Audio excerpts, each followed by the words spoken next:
as representantes do IMICOL, Corpo de Bombeiros Voluntários de Colinas e de Imigrante, para falar um pouco sobre a ação da última semana, ações, como é que foi esse enfrentamento aí em relação às chuvas e também o combate, né? Especialmente o auxílio às pessoas que precisaram, mas a gente antes disso vai trazer mais um convite em relação ao nosso São João no Parque, que está marcado para o próximo domingo no Parque Ney Santos Arruda. Hoje a Aline Silva vai falar com representantes da AECA, a entidade que é integrante do São João no Parque.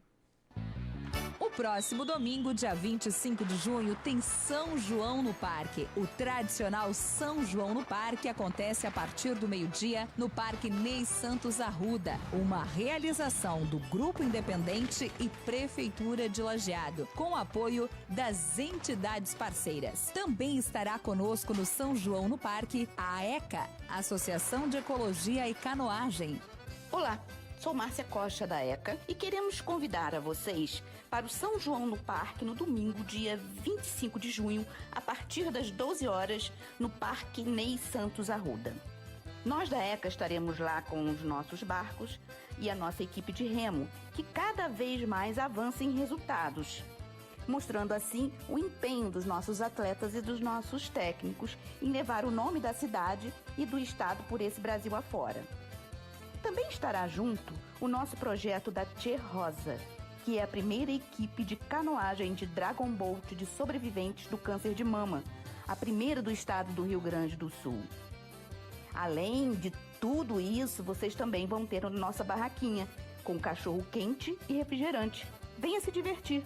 Esperamos vocês. Feito o convite, nós esperamos por você no próximo domingo, dia 25, a partir do meio-dia, no Parque Ney Santos Arruda, com gastronomia, espaço plural, apresentações artísticas das entidades, casamento caipira, quadrilha, banda Destaque Nacional e a tradicional queima da fogueira. O São João no Parque é uma realização do Grupo Independente e Prefeitura de Lajeado, com o apoio das entidades parceiras. Tá bom, obrigada Aline Silva. E o pessoal da ECA é uma das entidades que integram São João no Parque, que acontece no próximo domingo em Lajeado. 3h27, nós estamos recebendo aqui no estúdio da Rádio Independente a comandante do Corpo de Bombeiros Voluntários de Colinas e Imigrante, o IMICOL, a Caroline Rauschel, e também a vice-presidente e enfermeira da associação, a Letícia Petuca, para conversarem conosco, para falar sobre o trabalho da corporação na enxurrada da semana passada, mas também outras ocorrências e pessoas envolvidas nesse trabalho que é feito lá nos municípios de Colinas e Imigrante e também de apoio a outros municípios aí do Vale do Taquari. Tudo bem? Boa tarde. Bem-vindas aqui à Rádio Independente. Boa tarde, obrigada pelo espaço. Boa tarde. Boa tarde, obrigada. Vamos falar um pouco então, começando sobre o IMICOL, que está quase completando 12 anos, né? Vocês falavam aqui desse trabalho que é feito de forma voluntária, Colinas, Imigrante, e que agora tiveram uma das maiores ações, né? Um dos maiores atendimentos, que o maior número de atendimentos em um curto espaço de tempo que vocês têm nesses quase 12 anos, é isso? Isso, a gente no último final de semana agora, nós tivemos 31 ocorrências, né? Todas de monitoramento, bloqueio e desbloqueio de via, resgate de pessoas e incluindo a lavagem de pista posterior. A gente só tinha tido uma quantidade tão expressante de atendimentos em um curto período de espaço nas enchentes de 2020. E até naquela noite a gente já vinha se programando na tarde da noite em que aconteceu as enxurradas, porque a gente já estava em contato com os bombeiros de outros municípios acima da nossa região e que estavam dizendo que vinha, que estava chovendo muito e que a chuva não ia cessar. E era 10 horas, né, quando nós começamos o bloqueio das rodovias e Imigrante e Colinas. 10 horas da noite? Da noite da sexta-feira. Da quinta-feira, isso, desculpa, da quinta-feira. A gente começou o bloqueio das vias, começando pelo interior, né, as estradas do interior, e em questão de 1h30, o arroio da seca subiu 2 metros. Foi um negócio assim... A gente via nitidamente, não era aquela coisa assim, tu vai acompanhando ele subindo. Ele veio de enxurrada mesmo e levou o que tinha para baixo. Isso a gente olhou no outro dia, quando liberou, tem árvores de 5, 6 metros que foram arrastadas pela força da água da enxurrada. E esses atendimentos, você falou num curto espaço de tempo, daria para dizer quantas horas, mais ou menos? Em 12 horas. Em 12 horas. Em 12 e além horas. disso, 1.800 pedidos de informação. Isso, foram 1.800 pedidos de informação no mesmo curto espaço de tempo. Seja para resgate, para saber se ela ia chegar ou não nas casas, porque muita gente mora ao decorrer do Arroio da Seca, que para nós foi o principal motivo de preocupação, foi o Arroio da Seca, não foi o Taquari desta vez. Então, muita gente tinha a percepção de que iria fechar a RS 129 em Colinas também. E com isso, a cidade fica fechada em todos os lados. Então, era muito mais pedido de gente querendo saber se ela ia chegar, se ela não ia chegar, se o Taquari apresentava risco ou se os moradores em volta do Arroio da Seca precisavam ser retirados. E como vocês se organizam numa situação dessa? Você já disse que conversavam com bombeiros de regiões mais acima, já tinham uma previsão que a chuva chegasse, mas a gente só sabe mesmo quando acontece na prática. Quantas pessoas envolvidas? Como é que é esse trabalho para ajudar as famílias também que estão pedindo por essas informações? A gente já estava no monitoramento desse ciclone já desde a terça-feira, quando foi começado a anunciar de que ele iria chegar até a costa do Rio Grande do Sul. Muito por previsão, por precaução, como foi do ano passado, quando aquele furacão chegou perto aqui do nosso estado. Então, a gente já se prevê, porque meteorologia é uma coisa que ela não é exata, a gente sabe. E assim como ela estava prevista que ele iria entrar por Torres, ele poderia entrar mais por baixo em Imbé, pegar a região metropolitana e nos atingir também. Então, desde terça, a gente já estava no monitoramento do evento climático. Então, na quinta foi reforçado o efetivo, foi pedido que todos os voluntários, então, viessem para a corporação para ficar de plantão, caso fosse necessário. Até porque ali nós atendemos as duas cidades, mas o rio bloqueia o meio delas. Então, uma equipe precisa se deslocar para Colinas e uma equipe precisa se deslocar para o Imigante. Porque no momento em que fechou ali o acesso, a gente tem 2 pontos de bloqueio, a gente precisa fazer a volta por Estrela e dar a volta pela Rota do Sol para voltar Imigrante. Então, a gente distribui em 2 equipes, fica o caminhão de combate a incêndio numa cidade e a ambulância no outro, e a equipe dividida em cada cidade para dar conta dos atendimentos. E aí fica literalmente de plantão Fica lá de no plantão, veículo esperando isso. o chamado. A sede é onde? Em Imigrante. Em Imigrante. Então, Isso. fica metade na sede e metade fica no caminhão. Isso. Na rua. Na rua, atendendo. debaixo do mau tempo? É. Mas não tem algum outro posto porque quantas pessoas vão caber dentro de um caminhão para ficar? A gente dividiu 4, né, no combate a incêndio e as outras equipes ficaram na rua, literalmente. Eu saí às 10 horas do quartel e eu voltei às 8h30 da manhã. Nossa. Fechando, bloqueando, ajudando gente a tirar carro da rodovia, porque tem muita gente que acha que ainda dá, não respeita a sinalização, passa, fica trancado. Aí, mas aqui em casa está entrando água, tu vai verificar, é água dos morros que está descendo, gente pedindo para vistoriar de madrugada, monitorar, porque tinha queda de barreira para cima das casas, então foi uma noite extremamente complicada. Quantas pessoas no total na equipe? Nós estávamos em 9. Em 9. Isso. E é a equipe de vocês ou nessas situações vem até outras pessoas, como é voluntário, daqui a pouco tem gente que se soma à equipe? Não, ao todo nós estamos em 12 voluntários, 9 conseguiram comparecer para ajudar. Ainda a gente tinha mais opções de chamar, a gente tem um grupo na cidade também de pessoas que vêm ajudar nessa situação, mas como a situação estava controlada e o Taquari, a princípio, não estava dando as caras, a gente ainda não precisou chamar toda a equipe. Senão a gente ainda tem as prefeituras, tem as defesas civil de imigrante e Colinas que poderiam ser solicitadas para ajudar. E fica mais nesse atendimento de retirada de carro, de bloqueio de rua, ou teve alguma família que precisou tirar móveis ou sair de casa? Não precisou nenhuma. A gente teve 2 residências atingidas, mas o pessoal já estava esperando também que o arroio ia subir até lá e se programou para sair antes. Saíram e logo voltaram? Sim, voltaram no outro dia. Ele voltou na manhã do mesmo dia, ele já retornou ao leito normal. E conseguiram salvar todos os pertences? Sim, conseguiram. Quais situações mais complicadas vocês tiveram? Tivemos aquela situação do micro-ônibus ali na rodovia, né? E aí a própria prefeitura agiu rapidamente, uma retroescavadeira, as pessoas foram tiradas dentro da concha da retroescavadeira. Vocês chegaram lá, a situação já estava contornada. O que mais vocês acabaram enfrentando aí de situações mais delicadas, vamos dizer assim? A gente teve muita problema com falta de informação, no caso. Porque era muita gente chegando... até a gente teve uma situação bem específica, que a pessoa ligou para o familiar e disse: a água está entrando na minha casa. Uma pessoa idosa e disse: a água está entrando na minha casa. E perdeu o contato telefônico. Então, não tinha mais como chegar até o local. E o cara veio até nós e disse, eu preciso chegar porque a minha mãe é idosa e deve ter pelo menos 1 metro de água dentro da casa. Então, foi o momento em que as viaturas se deslocaram para realizar esse atendimento e foi no momento em que um micro-ônibus tentou atravessar e ficou preso. Então, foi solicitado que a prefeitura fosse lá e retirassem eles com o auxílio das retroescavadeiras, das máquinas pesadas, e, posteriormente, daí foi feito o resgate desse veículo também. Na noite também, Nessa casa chegou a entrar água? Nessa casa dessa senhora? Não do arroio. Veio água da enxurrada Mas entrou. dos morros. Isso. Foi uma das que... Conseguiram resgatá-la. Conseguimos tirar. Isso. Além disso, você estava falando? Na noite um veículo, né, que foi abandonado. A pessoa abandonou ele lá, pegou água e abandonou.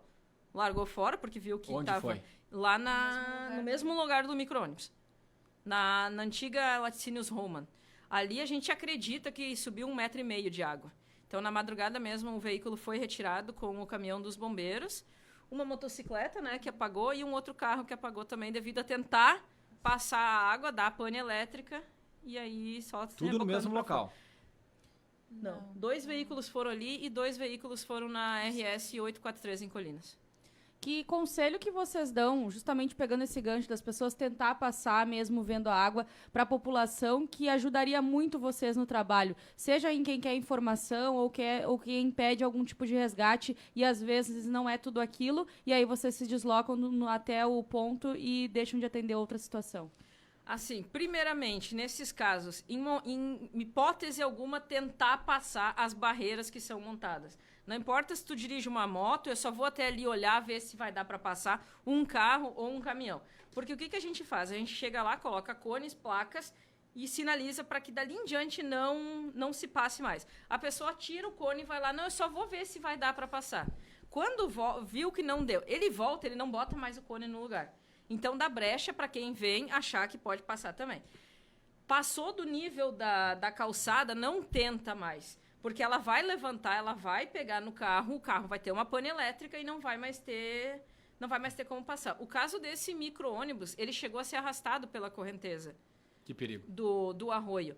A sorte é que a prefeitura foi muito rápida em enviar as máquinas para lá para segurar ele, para ele não ser arrastado. Porque ele já tinha levantado para ser arrastado pela enxurrada. E um micro-ônibus, que é mais pesado que um veículo de passeio, com pessoas dentro. Com pessoas dentro. Tinha e ainda 11 assim ele chegou a ser arrastado por um certo espaço pela correnteza do... Bom, ali chegou a arrancar parte do asfalto da lateral, para vocês terem noção da força que fez a água. Imagina arrastar um carro comum. Então, em momento nenhum, tentar cruzar os bloqueios que a Defesa Civil, que os bombeiros colocam. E, quando for ligar para o serviço de emergência, tentar se certificar do que está acontecendo. Eu tenho um morador, possivelmente tem um morador que está ilhado. Se ele está ilhado e não tem um risco, não tentar realizar esse resgate por conta própria. Porque a gente teve situações que as pessoas estavam atravessando em cima de pinguelas, que nós temos no interior de imigrante, para tentar ver como é que estava a situação do outro lado. Se a pessoa está ilhada e não tem risco, deixa ela lá. Porque tu está colocando em risco, se colocando em risco e colocando em risco a família que está lá também. E a gente sabe que boa parte da Ernesto Alves, ali, que foi o nosso interior, ficou ilhado. A gente tem cerca de 50 a 70 famílias que ficaram ilhadas. E não teria por que a gente deslocar até lá, porque elas estavam seguras. A estrada bloqueia, mas as casas estão seguras. Não teria por que deslocar até lá. Quanto tempo que elas ficaram nessa condição? Até o meio-dia do dia seguinte. Estamos conversando com Caroline Rauch, comandante do Corpo de Bombeiros Voluntários de Colinas e de Imigrante. O IMICOL também está conosco aqui, a Letícia Petuco, vice-presidente da associação. Inclusive, vocês vieram direto, né, de um combate a incêndio no aviário, no município de Imigrante, né? Então, já saíram de uma ocorrência, conseguiram estar aqui presente na rádio. Agradecemos, mas acho que é importante, né, esse contato aí com a população. E essa situação, 1.800 pedidos de informação. Isso atrapalha vocês? Vocês entendem que isso faz parte? De que forma que o IMICOL também se comunica, se consegue passar essa informação na rede social, de alguma outra maneira, para que as pessoas, de repente, busquem a informação em outros pontos e não precisem ficar ligando para não desviar a atenção do IMICOL? Isso. A gente entende que para a comunidade é muito importante ter as informações. Então, a cada 1 hora, se é algo muito grave, a gente anuncia na hora.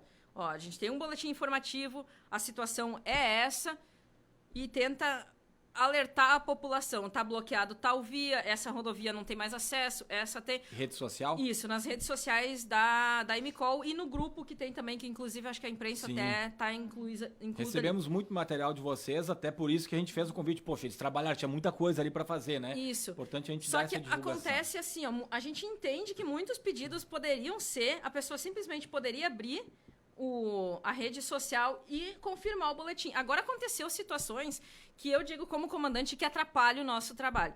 Porque tu atender um telefonema e a pessoa te pedir, a RS 843 está bloqueada? Não, e ela não tem risco de bloquear. Não tem risco.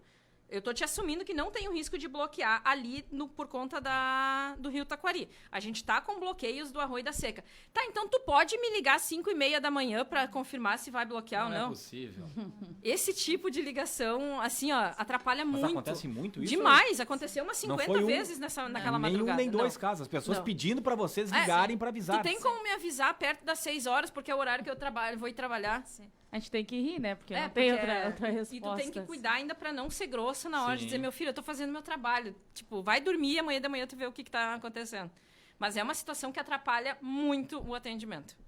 E não tem muito o que fazer, né? Porque vocês se comunicam, os veículos de comunicação também passam essa mensagem, mas às vezes é da pessoa mesmo que vai ligar. E a gente sabe que tem algumas pessoas que são, por natureza, são curiosas. Porque às vezes a gente sai... que nem hoje a gente saiu para esse combate a incêndio, foi colocado, viaturas estão deslocando para combate a incêndio em aviário. Por quê? Porque o que acontece? As pessoas pegam o telefone e dizem, onde é que vocês estão indo? Tá tendo alguma coisa? Pegou fogo na casa de quem? Então, porque todo mundo se conhece também, né? Isso, aí a gente já procura colocar essa informação nas redes e não para não... Ou as pessoas não irem até o local para não dificultar o trabalho dos bombeiros. Mas acredito que seja uma coisa bem característica de Colinas Imigrante, né? Talvez por serem comunidades menores. Não duvido, porque aqui quando eu trabalhava no Hospital Estrela também tinha muito da pessoa ligar para o hospital e dizer, olha, eu vi que fulano se acidentou, como é que ele tá? Mas é um pouco diferente, não ligar para os bombeiros para saber para onde estão indo ou por quê. Não sei como é que tá a função aqui do 193 aqui em Lajeado, né? Gente... Para você que está nos acompanhando, vamos Deixa deixar a curiosidade de lado, vamos deixar o trabalho fluir, porque daqui a pouco esse tipo de ligação pode obstruir uma outra ligação e acaba atrapalhando todo o serviço, né? Exatamente. Até porque, assim, a gente já tem um sério problema de telefonia imigrante e Colinas, que o interior não pega telefone. Então, se tu tá ocupando o telefone para pedir... onde é que vocês estão indo? Ou tem como me ligar às 5h30 da manhã para avisar? Tu pode estar tirando, por exemplo, um resgate que está preso dentro de uma situação. Ou de uma casa que está desmoronando. Animais, tivemos resgate também, porque tivemos a situação de um boi que apareceu em Lajeado e uma vaca em Estrela. Para vocês também teve alguma coisa nesse sentido? Ou gato, cachorro, não? Não teve. E o que a gente pode falar do trabalho como um todo, né? Eu sei, já fui até algumas vezes lá no Imicol, vocês já fizeram diversas campanhas, em alguns momentos a gente sabe que é difícil, é um trabalho voluntário. Qual é a situação atual e como vocês estão dando conta de todas as demandas lá? A gente, em média, a gente está atendendo a 1 ou 2 ocorrências por dia, agora nos últimos tempos. E a gente está, então, em 12 voluntários, né? 10 voluntários e 2 efetivos. Efetivos, no caso, são que ganham pago para estar realizando o serviço. A gente é pago com a verba que vem das prefeituras para a Imicol. E empresas parceiras prefeituras também. Daí de Colinas e Imigrantes. Isso, e as empresas parceiras também que realizam ajudam no pagamento, então, desses 2 efetivos. Nós temos, então, apoio da Prefeitura de Imigrante e de Colinas, das empresas privadas. Até agora, o Sicredi de Imigrante vai realizar um galeto solidário em prol da Corporação dos Bombeiros Voluntários, agora dia 1º de julho. A gente tem ações nossas também, a gente fez o baile, até ano passado acho que foi você que teve lá no quartel também para cobrir. Esse ano a gente não optou por fazer, justamente porque já vinha se dizendo que vai ser um ano em que a gente vai ter muito trabalho por conta do El Ninho e tudo mais, então de deixar essa parte um pouco mais para o lado agora e focar no trabalho. A gente está em função da construção do novo quartel dos Bombeiros Voluntários, a gente está aguardando liberação da FEPAM do terreno para começar a construção. Já tem onde será? Sim, na Seca Baixa e Imigrante, bem na divisa entre os 2 municípios. A previsão é de que talvez até final do ano a gente consiga concluir, né, a instalação do novo quartel lá. E o que vai mudar na prática para vocês, questão de deslocamento, espaço, esse novo quartel? O tempo-resposta dos 2 municípios. Porque antes nós estávamos em Imigrante, e em Colinas, desculpa, e o tempo de deslocamento até Imigrante era aumentado. Agora nós estamos ao contrário, nós estamos em Imigrante e aumenta o tempo de deslocamento até Colinas. Assim nós vamos estar exatamente a 4 minutos de qualquer uma das 2 cidades. Bem no meio. Bem no meio, na divisa entre os 2 municípios. Então, e num dos pontos em que mais acontece acidente na rodovia ali, que é tanto que para nós é conhecida como a rodovia da morte. Caroline Rauschut, a gente está começando o inverno hoje e tem uma previsão de El Niño, né? A gente já está sentindo os efeitos aí, já veio um ciclone. O que vocês estão projetando? Se fala que para setembro, daqui a pouco a gente vai ter um acumulado bem grande de chuva. De que forma que vocês se preparam, né, para outros possíveis alagamentos que nós poderemos ter aqui na nossa região? A gente participou desse ano, junto com a Defesa Civil, do curso com um instrutor de Portugal sobre o resgate das cheias, até a Independente cobriu isso dali. A gente reforçou todo o nosso material. A gente adquiriu bote, material para chuvas, botas, resgate. A gente equipou todo um quartel de novo já, esperando por esse tipo de atendimento. A gente está em parceria com a Defesa Civil aqui do Vale do Taquari também, participando de curso, treinamentos, simulados, para que o que aconteceu em 2020 não venha a se repetir agora em 2023. A gente instalou nesse tempo a nossa própria régua para medir em Colinas o quanto de água está subindo no município, porque antes a gente só tinha lá em... Me fugiu o nome agora. Ali perto de Bento Gonçalves. Santa Teresa? Isso, Santa Teresa, e depois aqui em Lajeado. Então, essa água, depois que chegou aqui em Lajeado, para nós já não interessava mais. E a gente precisava saber quanto que tinha subido no nosso município. Então, a gente instalou Rio Taquari, estamos falando daí, Taquari. Né? A gente fez toda uma instalação de réguas para medição do Rio Taquari em Colinas também, e apoio à Defesa Civil de Imigrante e Colinas para parte de resgate, salvamento, monitoramento. Hoje, o monitoramento em Imigrante e Colinas é feito pelos bombeiros voluntários IMICOL. Então, a cada hora a gente vai na régua, nossa régua não é eletrônica, ela é aquela que tem que ser olhada. A cada 1 hora alguém desce e vai lá olhar como é que está o monitoramento. E questão de voluntários, quem quer ser voluntário é aberto? Como é que funciona o processo? Isso, é aberto, pode entrar em contato diretamente conosco. A cada 6 meses a gente tem o curso de formação de novos bombeiros voluntários para ingressar na corporação. Meninas, muito obrigado pela presença, parabéns pelo trabalho de vocês. Esperamos que não tenhamos, né, grandes eventos aí climáticos, mas é importante ter também vocês aí preparados para fazer esse serviço. Caroline Rauschut, que é a comandante do Corpo de Bombeiros Voluntários de Colinas e Imigrante, o MICOL, e também a Letícia Petuco, vice-presidente da associação. Muito obrigado pela presença e sucesso. A gente é que agradece o espaço e esperamos também que, apesar de todas as previsões, que a gente não tenha tanto trabalho esse ano quanto as previsões indicam.